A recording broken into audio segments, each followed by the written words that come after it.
Débora, quero te ouvir sobre esse ponto agora e a Débora vem aqui do meu lado. Muito bom dia para você. Bom dia. A Lari falava justamente sobre esse ponto de que essa fala de Haddad não veio como esperado. Ontem a gente falou muito sobre isso, essa expectativa do que viria a seguir e no fim das contas foi uma fala que, claro, repercutiu no mercado, talvez não da forma como esperado também. Qual que é a sua avaliação? Então, aliás, acabou a fala do Haddad, eu já comecei a receber ali alguns comentários de alguns especialistas, alguns estrategistas de mercado, analisando o quanto foi negativo isso para o mercado. Por quê, Muriel? Porque isso traz incerteza. A partir do momento que o próprio ministro não consegue dar certeza se ele vai conseguir zerar o déficit, como ele vinha fazendo até antes dessa fala do próprio presidente Lula. Eu lembro que Haddad era o único que vinha ali cravando isso diante de todo o governo, que já vinha pressionando bastante, principalmente a ala política do PT.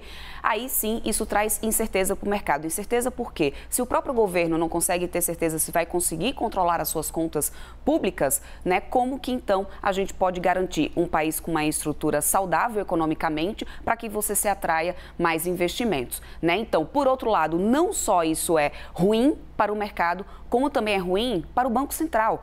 Lembrando que é o pior time que poderia existir para ter essa fala agora, tanto do presidente Lula, como esse comportamento e fala também do próprio ministro da Fazenda, Fernando Haddad. A gente tem reunião do Comitê de Política Monetária começando hoje, termina amanhã com a decisão, né, da taxa Selic, que daqui a pouco eu vou mostrar para vocês como está a projeção disso. Só que o próprio Banco Central, ele já vinha colocando em todos os comunicados o tom mais duro, cobrando que o governo realmente cumprisse com suas metas fiscais. A importância disso para que o Banco Central continuasse com a sequência de corte de juros na velocidade que vinha se acontecendo. A expectativa de corte era para 0,50 nessa reunião. E eu trago aqui na tela para poder a gente dar uma olhada um pouco do histórico dessa taxa Selic, de onde a gente vinha para onde a gente estava indo. Então a gente tinha ali, ó, a taxa Selic que saiu de 2017 de 3,75 para chegar ali em 2020 a 2%, quando a gente teve a pandemia, a gente teve um corte totalmente por causa da questão econômica, todo o cenário que é indiscutível. Depois disso, a gente começa com o Banco Central a aumentar gradativamente até chegar a 13,75 essa taxa. Aí controlou, chega ao ponto que o Banco Central diz que controla a inflação, começa então a cair fazer esse corte de juros. A expectativa é que a gente hoje consiga, no início dessa reunião, com o resultado amanhã, um corte de 0,50, chegando com a taxa a 12,25. O mercado já contratou isso e não se acredita muito que esse cenário deva mudar. Pode vir ali um tom ainda mais duro, talvez uma cobrança ainda maior do próprio Banco Central, que já tem falado que a régua está mais alta em relação a todos os critérios para se manter esse ritmo de corte. A dúvida que fica agora é, será que o Banco Central vai ter capacidade para continuar cortando esses juros nesse ritmo até o final do ano, diante de tanta certeza do próprio governo com as suas contas?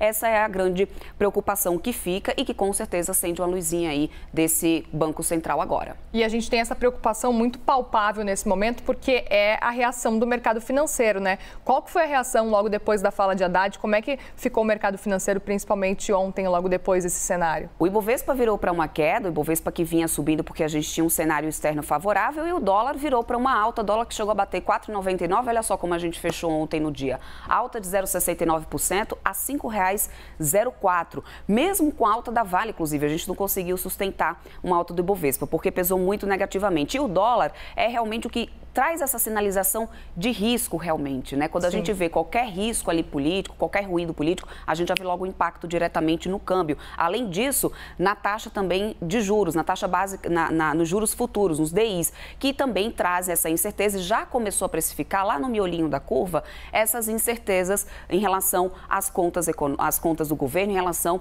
a essa questão de cumprir-se ou não a meta fiscal. Então, a gente já viu o mercado reagindo de cara a essa fala aí, e de uma forma mais negativa, com certeza, Muriel. Vamos seguir acompanhando como é que vai ser ao longo da semana com decisão importante também. Obrigada. Obrigada, até amanhã.